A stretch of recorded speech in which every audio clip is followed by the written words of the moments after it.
2 Samuel pasal 3 ayat 1-39. Peperangan antara keluarga Saul dan keluarga Daud berlarut-larut. Daud kian lama kian kuat, sedang keluarga Saul kian lama kian lemah. Anak-anak lelaki Daud.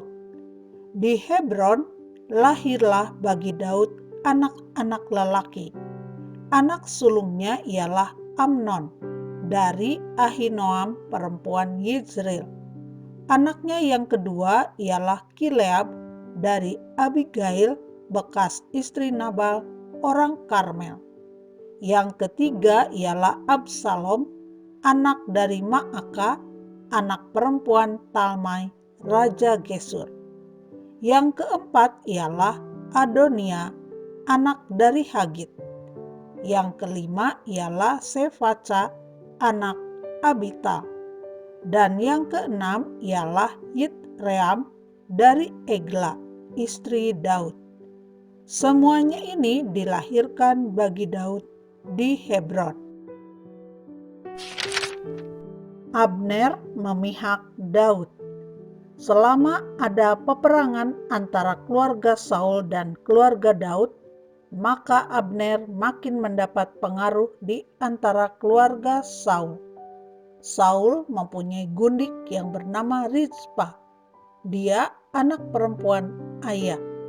Berkatalah Isi-Boset kepada Abner, "Mengapa kau hampiri gundik ayahku?"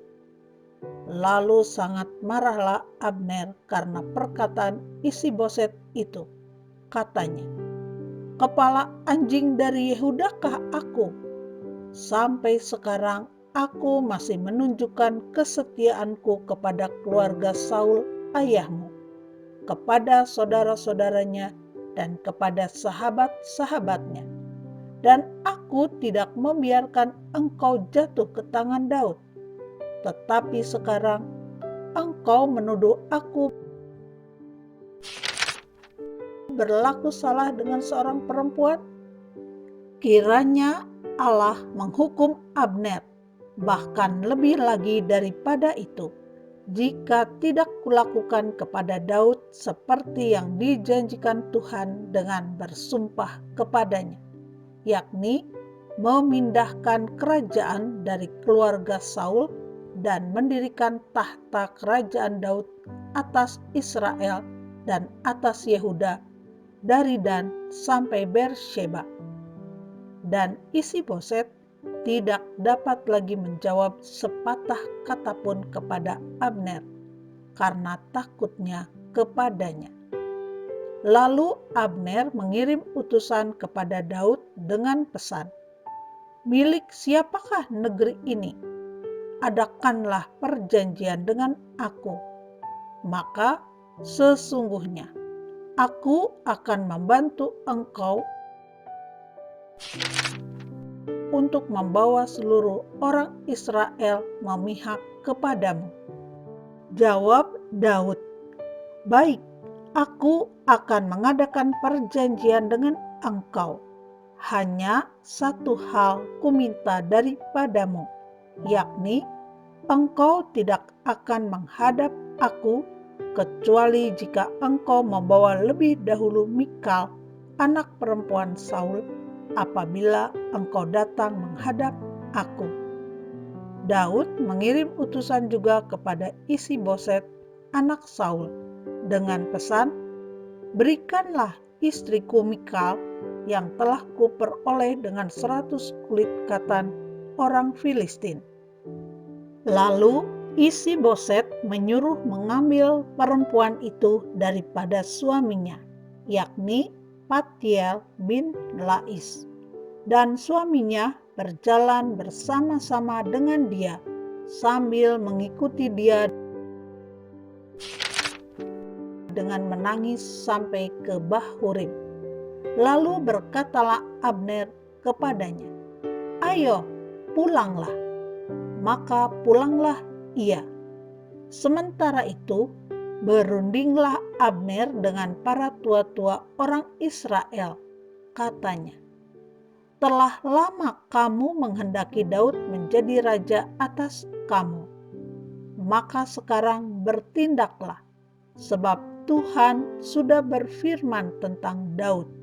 Demikian, dengan perantaraan hambaku Daud, aku akan menyelamatkan umatku Israel dari tangan orang Filistin dan dari tangan semua musuhnya.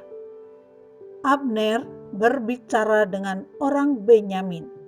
Pula Abner pergi membicarakan dengan Daud di Hebron segala yang sudah dipandang baik oleh orang Israel dan oleh seluruh kaum Benyamin. Ketika Abner datang kepada Daud di Hebron bersama-sama 20 orang, maka Daud mengadakan perjamuan bagi Abner dan orang-orang yang menyertainya. Berkatalah Abner kepada Daud, "Baiklah, aku bersiap untuk pergi mengumpulkan seluruh orang Israel kepada tuanku raja, supaya mereka mengadakan perjanjian dengan tuanku, dan tuanku menjadi raja atas segala yang dikehendaki hatimu." Lalu Daud membiarkan Abner pergi, dan berjalanlah ia dengan selamat. Abner dibunuh oleh Yoab. Anak buah Daud dan Yoab baru saja pulang setelah mengadakan penggerebekan, dan mereka membawa pulang jarahan yang banyak. Tetapi Abner tidak lagi bersama-sama Daud di Hebron, sebab ia telah dilepasnya pergi dengan selamat. Ketika Yoab bersama dengan segenap tentaranya sudah pulang, diberitahukan kepada Yoab demikian, "Abner bin Ner telah datang kepada raja, dan ia sudah dibiarkannya pergi dengan selamat." Kemudian pergilah Yoab kepada raja, katanya, "Apakah yang telah kau perbuat? Abner telah datang kepadamu. Mengapa engkau membiarkannya begitu saja? Apakah engkau tidak kenal Abner bin Ner itu? Ia datang untuk memperdaya engkau dan untuk mengetahui gerak-gerikmu dan untuk mengetahui segala yang hendak kau lakukan." Sesudah itu, keluarlah Yoab meninggalkan Daud dan menyuruh orang menyusul Abner. Lalu mereka membawanya kembali dari perigi Sira tanpa diketahui Daud. Ketika Abner kembali ke Hebron, maka Yoab membawanya sebentar ke samping di tengah-tengah pintu gerbang itu, seakan-akan hendak berbicara dengan dia dengan diam-diam. Kemudian ditikamnyalah dia di sana pada perutnya, sehingga mati, membalas darah Asael adiknya. Ketika hal itu didengar Daud kemudian, berkatalah ia, "Aku dan kerajaanku tidak bersalah di hadapan Tuhan sampai selama-lamanya terhadap darah Abner bin Ner itu. Biarlah itu ditanggung oleh Yoab sendiri dan seluruh kaum keluarganya. Biarlah dalam keturunan Yoab tidak putus-putusnya ada orang yang mengeluarkan lelehan, yang sakit kusta, yang bertongkat, yang tewas oleh pedang, atau yang kekurangan makanan."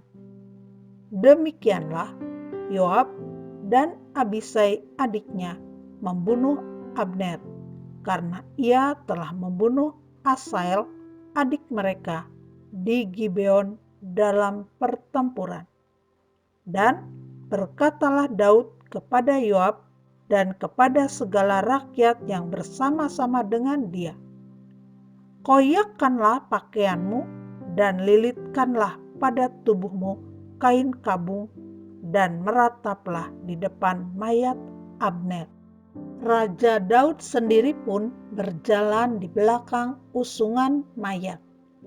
Ketika orang menguburkan Abner di Hebron, maka menangislah raja dengan suara nyaring pada kubur Abner, dan seluruh rakyat pun menangis. Karena Abner, raja mengucapkan nyanyian ratapan ini. Apakah Abner harus mati seperti orang bebal? Tanganmu tidak terikat dan kakimu tidak dirantai. Engkau gugur seperti orang gugur oleh orang-orang durjana. Dan seluruh rakyat itu makin menangis karena dia. Seluruh rakyat datang menawarkan kepada Daud untuk makan roti selagi hari siang. Tetapi Daud bersumpah, katanya, kiranya Allah menghukum aku bahkan lebih lagi daripada itu, jika sebelum matahari terbenam aku mengecap roti atau apapun. Ketika seluruh rakyat melihat hal itu, mereka menganggap hal itu baik. Seperti segala sesuatu yang dilakukan raja dianggap baik oleh seluruh rakyat. Maka taulah seluruh rakyat dan seluruh Israel pada hari itu, bahwa pembunuhan Abner bin Ner bukanlah rancangan raja. Kemudian berkatalah raja kepada para pegawainya, tidak tahukah kamu bahwa pada hari ini gugur seorang pemimpin, seorang besar di Israel? Tetapi aku ini sekarang masih lemah, sekalipun sudah diurapi menjadi raja.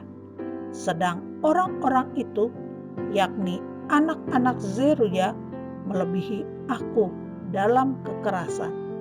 Kiranya Tuhan membalas kepada orang yang berbuat jahat setimpal dengan kejahatannya.